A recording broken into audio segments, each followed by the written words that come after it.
menjadi seorang koruptor sebagai pertanggungjawaban moral. Saya mau minta klarifikasi, ini tanggung jawab siapa? Bapak malu nggak sih? Tidakkah saya dengar permintaan maaf yang benar?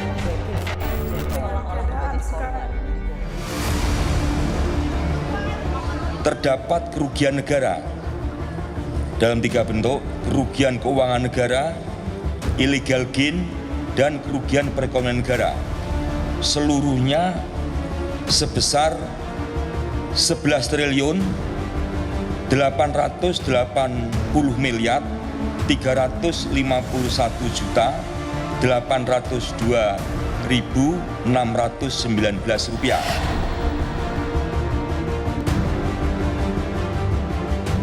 Dan barangkali hari ini merupakan preskon terhadap penyitaan uang dalam sejarahnya ini yang paling besar.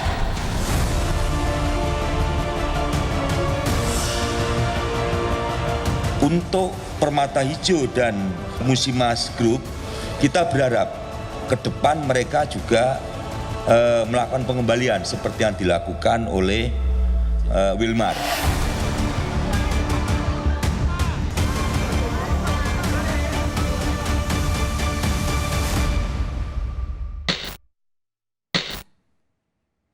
Selamat malam, saudara. Kejaksaan Agung berhasil membongkar aliran dana suap hakim terkait dugaan korupsi korporasi ekspor crude palm oil (CPO) atau bahan baku minyak goreng pada periode 2021-2022. Uang sebesar 11,8 triliun rupiah berhasil disita, dipamerkan dalam beberapa tumpukan yang terbungkus plastik bening. Anda menyaksikan program Rosi bersama saya, Friska Clarissa. Dan malam hari ini kami mengundang Guru Besar Ilmu Hukum Universitas Al-Azhar, Profesor Suparji Ahmad. Selamat malam, Prof. Malam, Mbak. Uang itu 11,8 triliun rupiah, duit semua, itu uang semua dipamerkan di depan publik. Apa yang bisa kita baca, Prof, dari uang segunung-gunung itu diperlihatkan ke publik di kasus ini? Ya, itu yang kita baca bahwa itu adalah sebuah barang bukti ya, yang kemudian diserahkan ya, atau kemudian dititipkan oleh terdakwa yang dalam hal ini masih dalam proses kasasi. Selain sebagai bentuk barang bukti adalah untuk menjamin akuntabilitas dan transparansi dan juga menjawab pertanyaan. Kadangkala kan disebut uangnya banyak, itu betul-betul ada uang atau tidak? Maka dalam konferensi pers kemarin membuktikan bahwa itu adalah memang ada uang meskipun tidak semuanya ditampilkan. Itu baru 2 T dari 11,8 T itu ya? Jadi kita apresiasi apa yang dilakukan oleh Jampitsus beserta jajarannya dalam rangka menjamin transparansi, akuntabilitas proses penegakan hukum dalam tindak pidana korupsi, maka barang bukti tadi ditunjukkan kepada publik sehingga tidak ada lagi bahwa angka itu adalah imajinatif, tidak ada lagi angka itu adalah asumtif, tapi adalah betul-betul ada satu proses pembuktian secara material, secara konkret. Pertanyaan yang mendasar adalah uang itu sebetulnya sebagai uang apa? Apakah uang jaminan, apakah uang titipan, dan kenapa harus ada proses penyitaan? Kalau kita baca di berbagai media bahwa ada polemik, pada satu sisi mengatakan adalah uang jaminan, pada sisi yang lain adalah uang titipan yang diserahkan secara sadar, penuh dengan kesadaran, dan kemudian disita melalui proses penetapan Ketua Pengadilan Tipikor di Jakarta. Memang pada dasarnya tidak bisa dikualifikasi sebagai sebuah jaminan. Karena dalam konteks hukum pidana, maka yang dikenal adalah proses penyitaan. Bahwa pada mulanya memang ada proses penyerahan, terus kemudian agar menjamin dan sekaligus melindungi barang tersebut, maka dilakukan proses penetapan penyitaan oleh Pengadilan Jakarta. Ya, nah Prof, untuk menjawab dua pernyataan yang berbeda ya, karena kan Kejaksaan Agung bilang bahwa ini adalah pengembalian uang pengganti dalam kasus korupsi CPO 11,8 T itu, tapi dari perusahaan Grup Wilmar bilang bahwa ini adalah uang yang jaminan untuk menunjukkan itikat baik. Nah, secara dasar hukum mana sebenarnya yang paling masuk di akal publik? Berdasarkan KUHAP, kita tidak mengenal dengan nomenklatur uang jaminan, tetapi yang kita kenal adalah penyitaan. Pasal 38, pasal 39. maka konstruksi atau nomenklatur yang dalam konteks hukum acara adalah penyitaan. Jaminan dalam konteks hukum pidana misalnya ketika ada orang ditahan supaya dilepaskan, maka ada orang beberapa memberikan jaminan. Tetapi dalam hal ini, dalam konteks untuk melakukan pembuktian, apa yang dilakukan adalah prosesnya penyitaan. Nah, penyitaan nanti adalah dikaitkan dengan proses pembuktian. Dalam kasus ini memang prosesnya sudah berlangsung di kasasi. Apakah itu memungkinkan? Di pasal 39 itu ayat 1 itu mengatakan bahwa penyitaan itu terhadap barang atau tagihan atau milik tersangka atau kemudian terdakwa. Dalam perkara ini para terdakwanya adalah korporasi. Dengan demikian dalam proses kasasi ada proses penyitaan tadi itu. Jadi sangat tepat, sangat bagaimana sesuai dengan mekanisme hukum yang berlaku, apa yang dilakukan oleh Kejaksaan Agung adalah bagian dari proses penyitaan. Jadi kalau kemudian menggunakan diksi bahwa ini adalah jaminan sebagai suatu itikat baik, saya kira tidak proporsional istilahnya. Yang jadi dilakukan kalau penyitaan berarti terkait dengan tindak pidana ini? Terkait dengan tindak pidana ini, bahwa para terdakwa ini pada pengadilan tingkat pertama dia menang. Pada kemudian sekarang mengajukan kasasi. Nah, proses kasasi ini mungkin saja bahwa ketika ada yang terbongkar ternyata lepasnya di Tipikor Jakarta itu karena ada suap, maka kemudian memberikan uang titipan. Mungkin saja ada kekhawatiran ketika nanti dinyatakan bersalah akan ada sanksi yang lebih berat kepada yang bersangkutan. Misalnya apa? Sebuah korporasi itu ketika dibekukan atau dicabut itu adalah sebuah kematian. Maka mungkin dalam rangka menghindari itu, maka yang dilakukan adalah itikat baik, memberikan titipan dan dari Kejaksaan Agung, supaya titipan ini transparan, ada perlindungan, ada check and balances, maka minta penyitaan dari pengadilan negeri. Ya, nah ini kan disita lalu juga ditunjukkan ke publik. Ya. Show off-nya Kejaksaan Agung, apakah bisa serta-merta dikatakan sebagai keberhasilan Kejaksaan Agung dalam membongkar kasus ini atau jangan terjebak dalam euforia sementara? Ya, saya kira sekarang ini belum dikatakan berhasil. Karena proses hukum masih berjalan. Menunggu putusan kasasi. Tapi setidak-tidaknya bahwa telah berhasil mengumpulkan barang bukti berupa uang tadi itu. Nah, perjuangannya ke depan adalah bagaimana memori kasasinya mau meyakinkan hakim kasasi bahwa misalnya terdakwa dinyatakan bersalah dan kemudian harta atau uang tadi itu tidak sekedar disita tapi kemudian dirampas untuk kepentingan negara. Jadi memang ada keberhasilan menyita, tetapi pada sisi yang lain belum sepenuhnya berhasil. Nanti kalau kemudian ternyata kasasinya tidak menang, maka akan bisa kembalikan kepada yang berhak. Maka perjuangan belum berakhir. Nah, apakah ini bisa dikatakan juga bagian dari strategi Kejaksaan Agung? Kenapa saya katakan demikian? Ini sudah ditampilkan dulu ke publik, ini uang sitaan loh. Artinya kan kalau sitaan terkait dengan kasus tindak pidana. Sekarang Kejaksaan Agung kan posisinya kalah di pengadilan tingkat pertama. Ya ini makanya mengajukan memori kasasi dan dikatakan bahwa uang sitaan ini tidak terlepaskan dari memori kasasi yang diajukan ke Mahkamah Agung. Bisakah ini bagian dari strategi untuk menyebutkan ke publik bahwa ya Kejaksaan Agung sudah bisa berhasil loh membuktikan ini? Ya, saya kira bisa kita maknai bahwa bukan dalam rangka framing ya, bahwa ini loh ternyata yang bersangkutan bahwa bersalah karena buktinya sudah menyerahkan titipan uang kan itu, tetapi bahwa dalam konteks untuk melakukan pembuktian salah satunya adalah bagaimana menemukan dari barang bukti tadi itu. Bahwa dalam hal ini kadang-kala kan muncul perdebatan, mana sebetulnya kerugian perekonomian negara, mana sebetulnya kerugian keuangan negara, mana sebetulnya dari keuntungan ilegal. Nah, inilah bagian dari proses pembuktian tadi itu. Berdasarkan hitungan BPKP, berdasarkan analisis dari ekonomi UGM 11,8 triliun tadi itu.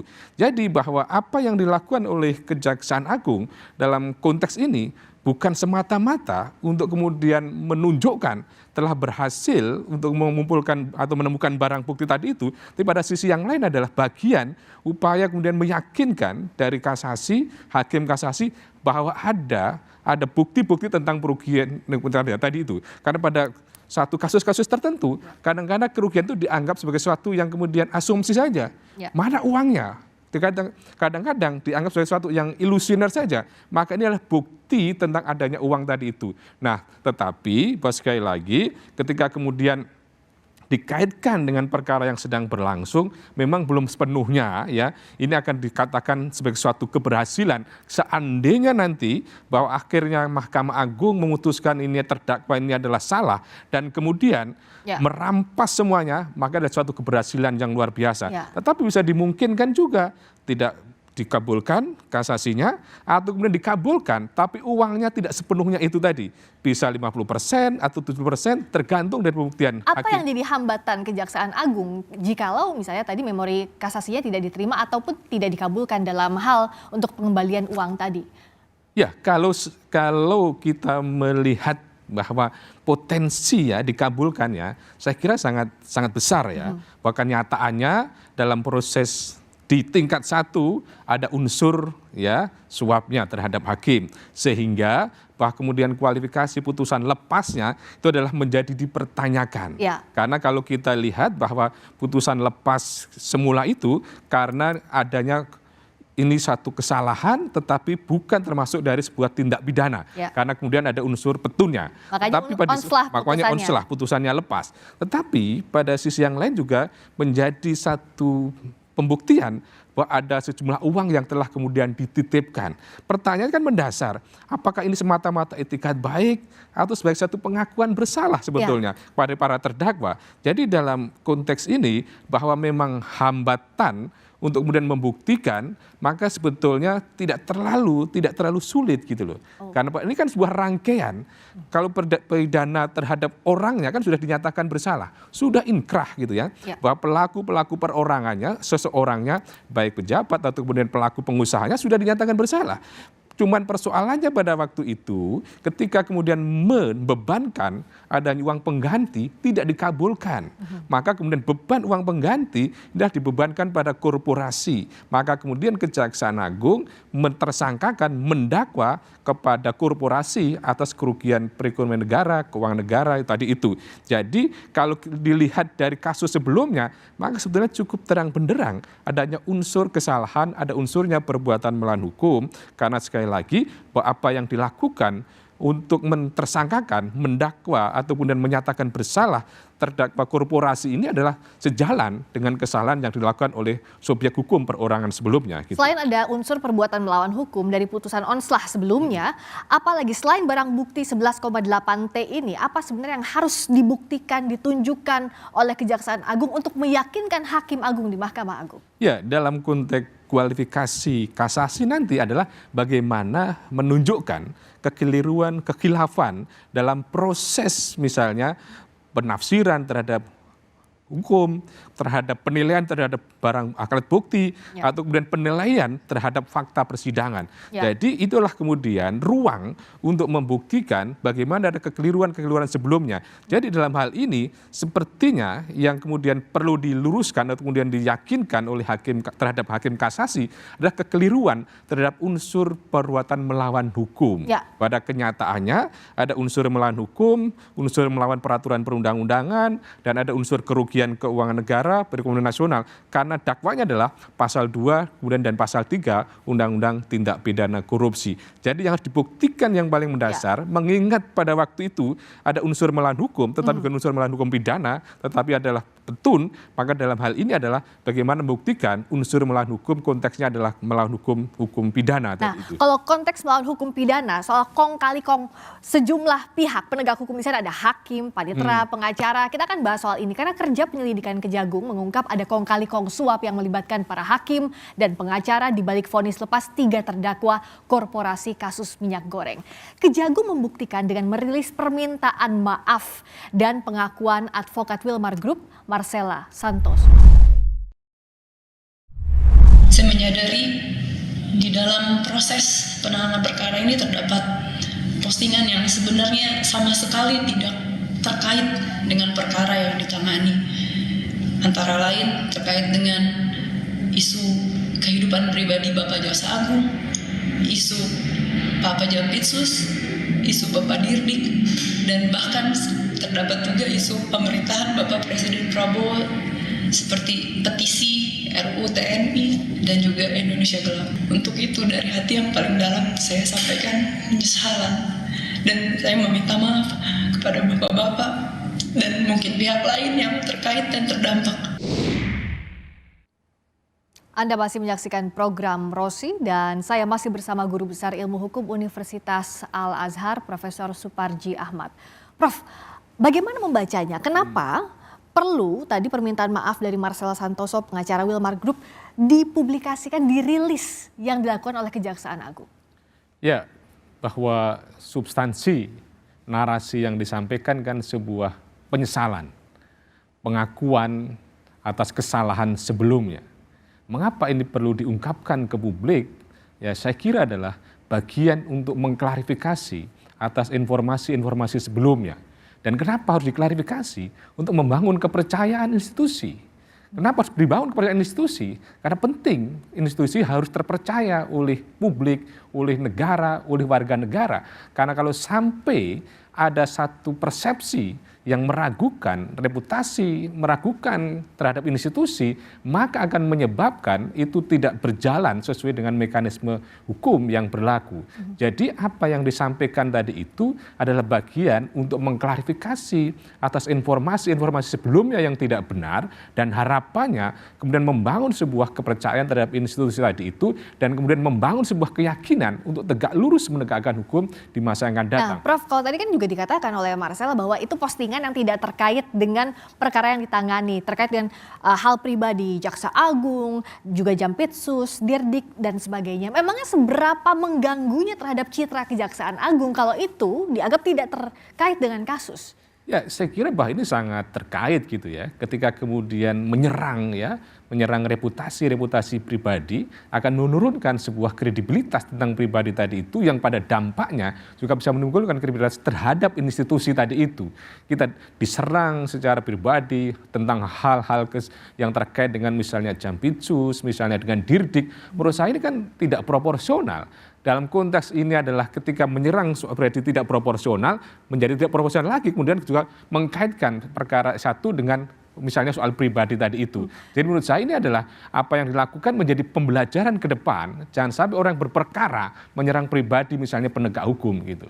Kalau Kejaksaan Agung percaya diri misalnya dengan pengungkapan kasus besar yang selama ini ada, artinya kan kinerjanya dilihat oleh publik, kenapa harus takut dengan narasi negatif tadi? Sekarang ini ada era post-truth ya, di mana sesuatu yang kemudian tidak benar dianggap benar ketika kemudian dimobilisasi oleh publik kan itu. Ini yang kemudian harus disadari, harus menjadi kesadaran institusi tadi itu, bahwa kadangkala ada rekayasa, ada mobilisasi opini yang kemudian membangun keyakinan publik dan pada akhirnya mendiskreditkan pada institusi tertentu. Jadi pada satu sisi bukan berarti tidak percaya, tetapi pada sisi yang lain adalah menjadi penting untuk menjaga institusi tadi itu, bahwa kemudian ketika perlu klarifikasi itu tidak dimaknai seolah-olah bahwa ini adalah tidak percaya diri, bahwa percaya diri tetap kemudian terjaga. Tapi pada sisi yang lain menurut saya adalah perlu kemudian mengantisipasi sesuatu yang kemudian tidak benar didiamkan, itu dianggap menjadi sebuah kebenaran. Itu yang kemudian dijaga. Maka perlulah kemudian klarifikasi, dan ini langsung dari sumbernya yang mengklarifikasi tadi itu. Pengakuan narasi-narasi yang dulu itu ternyata tidak terkait, dan itu adalah kemudian sesuatu narasi yang tidak benar gitu. Ketakutan akan post-truth, tapi seberapa mengkhawatirkannya ini kalau kita lihat tadi indikatornya selain maraton pengungkapan sejumlah kasus besar, kalau kita lihat dari citra positif penegak hukum, Kejaksaan Agung ini menempati 2 teratas setidaknya dalam beberapa survei terakhir. Misalnya Litbang Kompas di bulan Januari, citra positif Kejagung ini 70%. Jika melihat trennya ini naik dari 68,1% pada Juni 2024. Begitu pula misalnya survei LSI soal kepercayaan publik, ada 77% yang percaya sama Kejagung. Kenapa masih harus terganggu atau terusik dengan adanya ancaman-ancaman framing tadi? Bahwa memang betul ya, di bawah kepemimpinan Profesor Burhanuddin, reputasi ya Kejaksaan Agung sekarang itu selalu tertinggi dibandingkan dengan aparat penegak hukum yang lain. Tapi kan kemudian berarti kemudian berleha-leha, santai terus kemudian membiarkan institusi ini diserang dengan hal-hal yang tidak benar. Jadi pada satu sisi adalah berkepentingan supaya orang tidak sembarangan menyampaikan sebuah narasi yang fiktif, narasi yang negatif tanpa suatu bukti. Pada sisi yang lain adalah bagian untuk kembali meningkatkan reputasi dari institusi itu. Jadi berkaitan dengan ini tidak semata-mata hanya berkepentingan untuk kemudian yakin publik atas citra lembaga tadi itu, tapi bahwa ini juga berdampak bagaimana ke depan tidak sembarangan orang membuat opini yang tidak benar gitu loh. Ya. Dan bagaimana juga Kejaksaan Agung harus menjawab, karena dengan klarifikasi tadi tidak serta-merta publik percaya oke, selama ini ada citra negatif yang dibangun terhadap Kejaksaan Agung. Tapi banyak juga pertanyaan, jangan-jangan ini Marcella dalam intervensi Kejagung, posisinya sebagai saat ini kan terjadi kasus tersangka dalam kasus ini. Nah tapi di sisi lain ada intervensi nggak dari Kejagung terhadap tersangka dalam kasus ini? Saya kira apa yang dilakukan tadi kan pengungkap hati nurani yang paling dalam. Dengan demikian kan kesadaran diri, bukan sebuah intervensi. Apa sih indikasinya ada intervensi dan tidak dengan permintaan maaf tersangka? Ya, kalau kemudian bagaimana kita mengindikasikan apa yang dilakukan sebuah kesadaran atau sebuah intervensi, saya kira kan bisa dilihat dari bagaimana dia menyampaikan narasi tadi itu.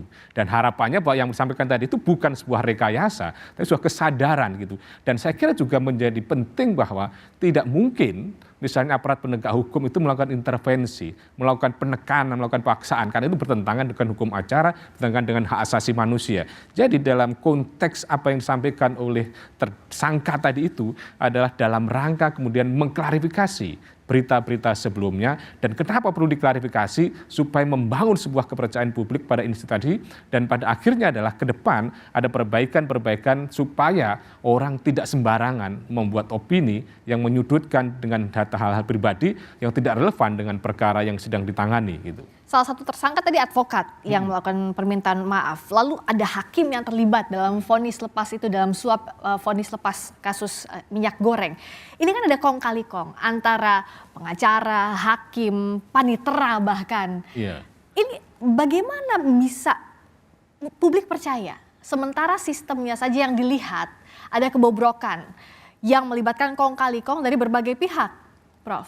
Ya, saya kira kan kita apresiasi bahwa Kejaksaan Agung telah secara serius membongkar adanya mafia peradilan kan gitu. Yang kemudian dikatakan mafia karena melibatkan tiga sisi tadi itu kan, hakim, panitera, terus kemudian pengacara. Bahwa ini kan sudah lama isu mafia peradilan itu.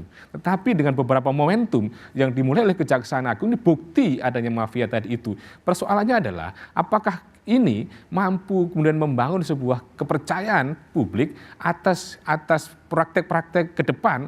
Artinya apa? Bahwa bisa diantisipasi tidak munculnya mafia-mafia lagi ke depan. Saya kira ini bahwa ini menjadi sebuah pertanyaan, sebuah tantangan ya. Jangan main-main lagi karena serapi apapun mafia itu bisa dibongkar oleh aparat penegak hukum yang lain gitu. Atau soal klarifikasi tadi untuk membuktikan kebobrokan ini, kenapa sih harus dipublikasikannya sekarang nggak di pengadilan aja untuk meyakinkan bahwa itu adalah salah satu bukti? Ya, momentum bagaimana kemudian disampaikan dalam proses misalnya penyidikan sekarang ini, karena pertimbangannya bahwa yang bersangkutan masih dalam proses penyidikan atau proses pemeriksaan oleh jaksa penuntut umum ya, dan seandainya nanti ketika dalam proses persidangan kan menjadi kewenangan misalnya hakim untuk mengaturnya tentang persidangan tadi itu.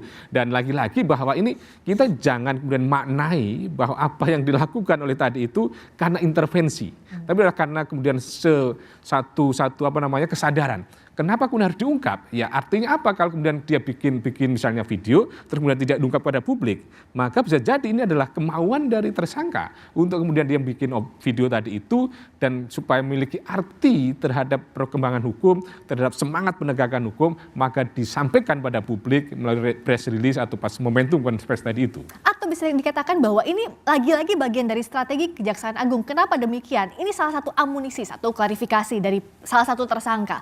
Yang kedua tadi barang bukti dijejarkan 11,8 T. Artinya sebelum kasasi ini saat ini sedang berlangsung, ini jadi amunisi di depan publik bahwa Kejagung ini punya buktinya loh. Apakah itu yang bisa kita baca? Ya, saya kira kalau kita konteksnya pembuktian, kan itu kan dalam forum persidangan kan gitu. Konteksnya dalam pembuktian di kasasi, maka kan dalam konteks memori kasasi. Maka kalau kita mencoba mengkaitkan apa yang diungkapkan melalui konferensi pers kemarin dalam konteks pembuktian menjadi tidak relevan. Tapi kemudian pertanyaannya adalah kenapa perlu diungkapkan publik, bukan semata-mata untuk membuktikan pada publik bahwa telah misalnya ada pengakuan bersalah dari tersangka, ada sejumlah uang yang kemudian hasil disita, tetapi lebih dari itu adalah bagaimana menjamin, memastikan transparansi, memastikan akuntabilitas dalam proses penegakan hukum. Jangan sampai kemudian ada dugaan juga kong kali kong dalam proses penegakan hukum ini. Demikian pula ke depannya, misalnya dalam konteks kasasi, ini bagaimana mampu membuktikan tentang proses-proses yang disampaikan, alat bukti yang disampaikan oleh Kejaksaan Agung nanti gitu.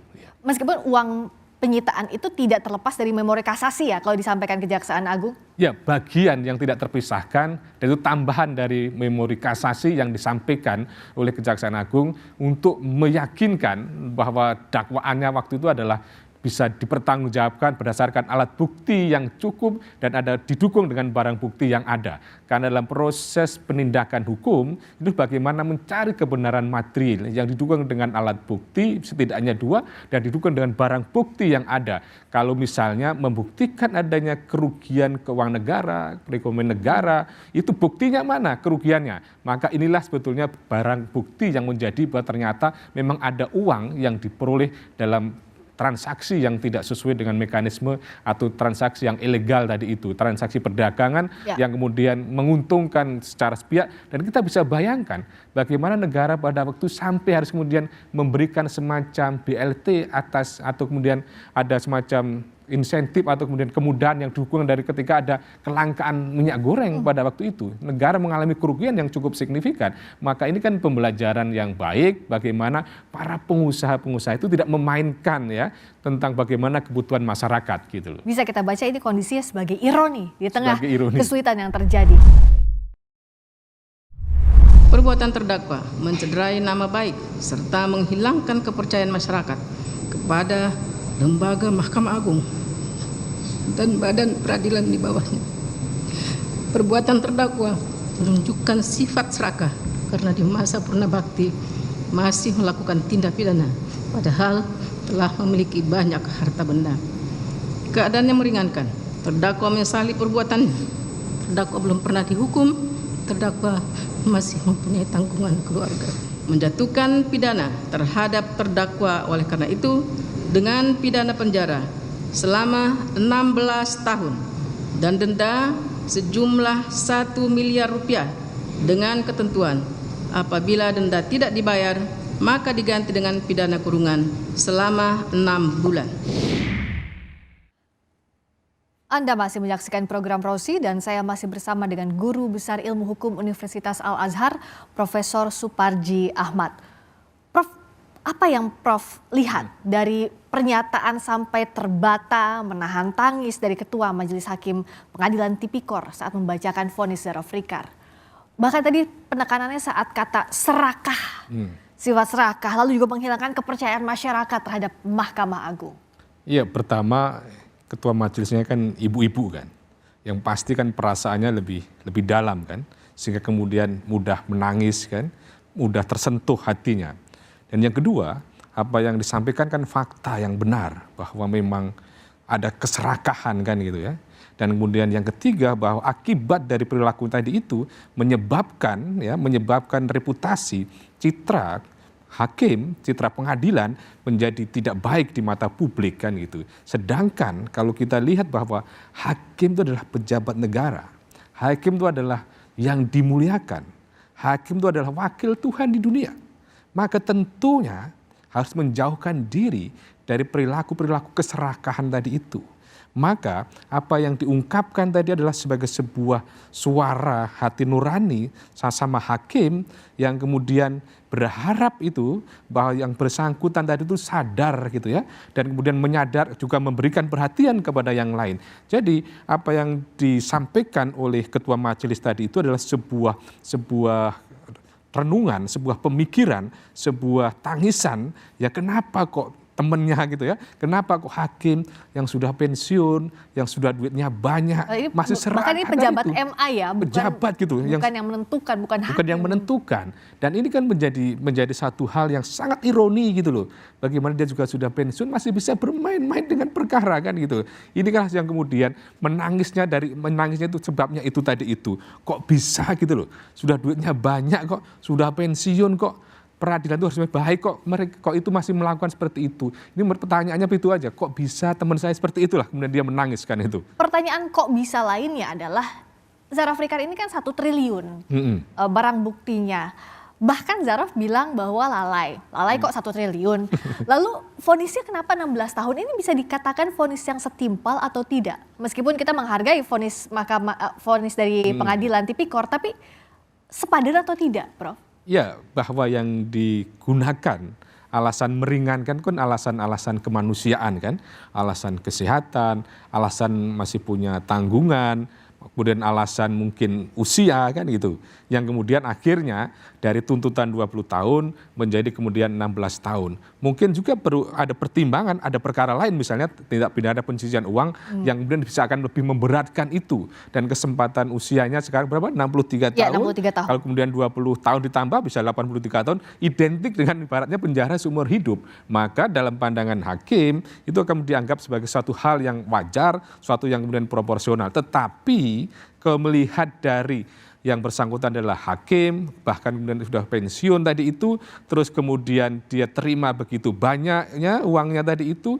dan tuntutannya adalah 20 tahun, maka kemudian ketika vonisnya 16 tahun itu masih menimbulkan pertanyaan kan gitu, apakah sebegitu signifikan alasan meringankan tadi itu? Apakah kemudian misalnya tidak mendekati 20 tahun atau kemudian 18 tahun itu ya, tetapi lagi-lagi itu adalah independensi dari hakim dalam konteks memadukan antara keadilan, antara kepastian dan kemudian kemanfaatan. Maka itulah dalam pandangan ketua majelis beserta anggotanya yang adil adalah ketika dituntut 20 tahun dengan pertimbangan yang meringankan tadi menjadi 16 tahun. Patut kemudian kita hormati meskipun kemudian tidak sepenuhnya maksimal vonisnya. Keadilan, kepastian dan kemanfaatan termasuk juga efek jera. Bisakah ini memberikan efek jera kepada maklar kasus yang ada di berbagai lini penegak hukum, mulai dari hakim, ini ada pejabat Mahkamah Agung, ada pengacara, ada panitera? Kalau kita bicara soal efek jera, saya kira tidak akan memberikan dampak secara langsung. Karena faktanya sudah banyak orang yang divonis melakukan tindak pidana korupsi, tetap saja kemudian terulang gitu loh. Jadi kita sudah juga menemukan misalnya beberapa pejabat, ada hakim yang kemudian divonis dinyatakan bersalah, termasuk misalnya panitera, tetapi kemudian kenyataannya masih terulang. Artinya apa? Bahwa tidak ada efek jera. Kenapa kok bisa nggak ada efek jera? Memang apa sih sebenarnya yang bisa buat jera, Prof?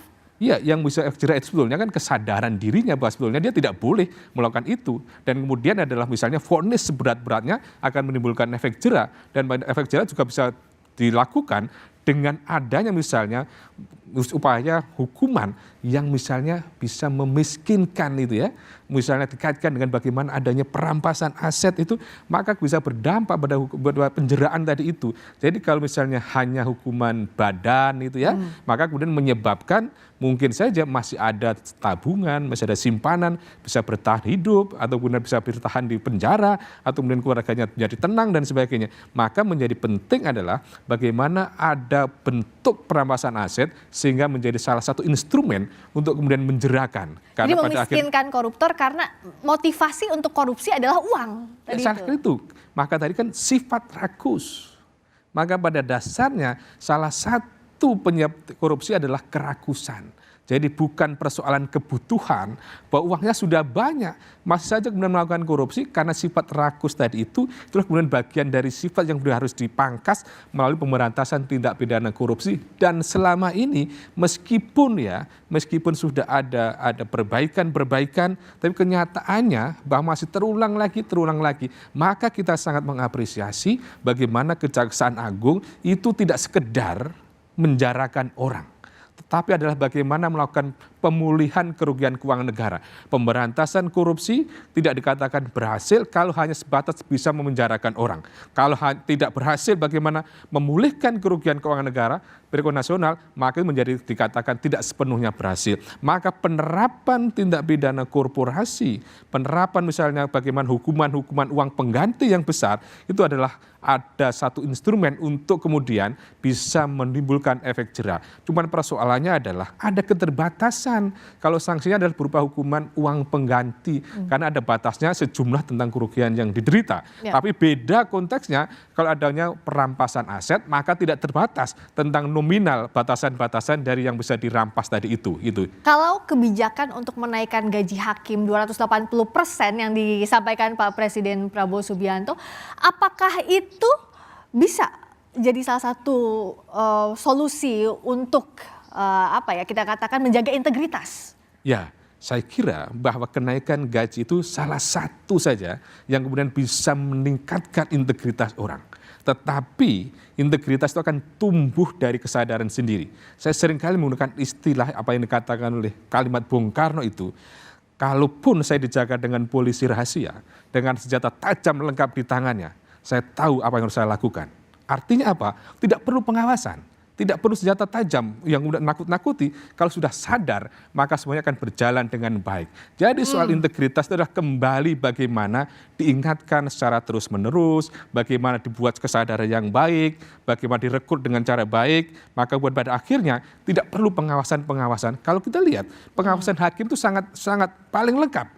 Bahkan ada pengawasan dari Bawas, ada pengawasan dari atasannya, ada pengawasan dari Komisi Yudisial, bahkan kemudian ada pengawasan misalnya yang dilakukan misalnya dari instrumen dari masyarakat juga. Tapi kenyataan masih terjadi itu. Inilah persoalan utama bagaimana menanamkan nilai bahwa tidak boleh serakah, tidak boleh rakus, bahwa akan dipertanggungjawabkan kepada masyarakat, tanggung jawab pada Allah, pada Tuhan Yang Maha Esa.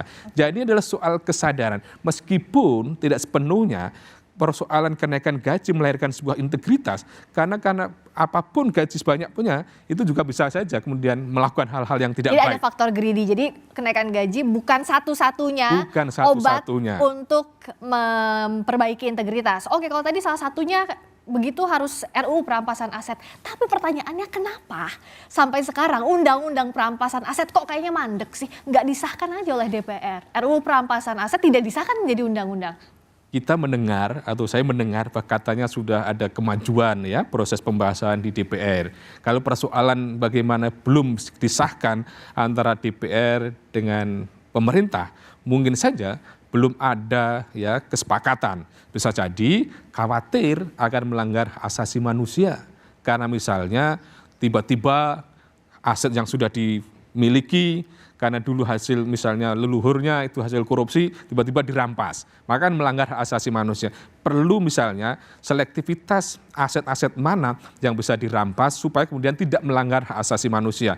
Dan yang penting lagi adalah bagaimana seandainya ada rumusan perampasan aset tadi itu berupa RUU itu betul-betul memiliki nilai signifikasi, yaitu dalam rangka itu ya membuat bahwa semua harta yang dimiliki anak bangsa ini adalah harta yang barokah, bukan harta hasil kejahatan. Sehingga kalau kemudian tidak bisa dipertanggungjawabkan, dikembalikan kepada negara. Tapi sebenarnya political will-nya harus ada dong. Kalau harus ada. Bicara soal efek jerah, tapi sampai sekarang kan masih mandek juga pembahasan Tidak sekedar political will, harus ada political commitment dan political action.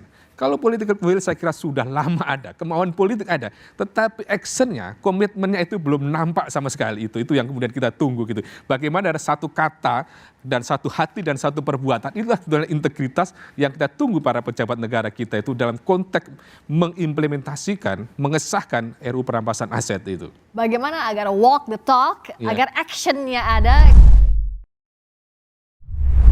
Bicara tadi soal action, untuk memberantas mafia peradilan, apa yang belum kita lakukan sehingga ini masih terus berulang? Ya, saya kira salah satu yang kemudian menyebabkan berulangnya ya terjadi korupsi, ya mafia peradilan itu misalnya, karena tadi salah satunya bahwa penerapan hukuman belum bisa menimbulkan efek jerah. Hukuman belum bisa seberat-beratnya kepada para pelaku yang terlibat dalam konteks mafia peradilan tadi itu. Masih ada pertimbangan-pertimbangan kemanusiaan, pertimbangan-pertimbangan sisi humanisme dan lain sebagainya.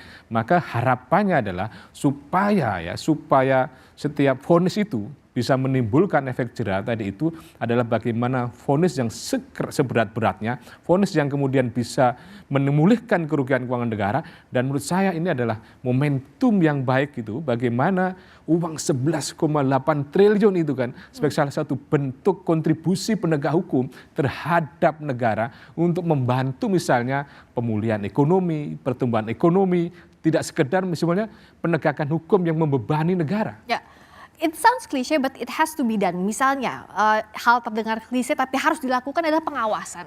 Sampai sekarang kan mekanisme pengawasan internal misalnya di Mahkamah Agung atau eksternal kita punya KY tapi tidak punya gigi, nggak punya taring. Apa yang harus dilakukan soal ini?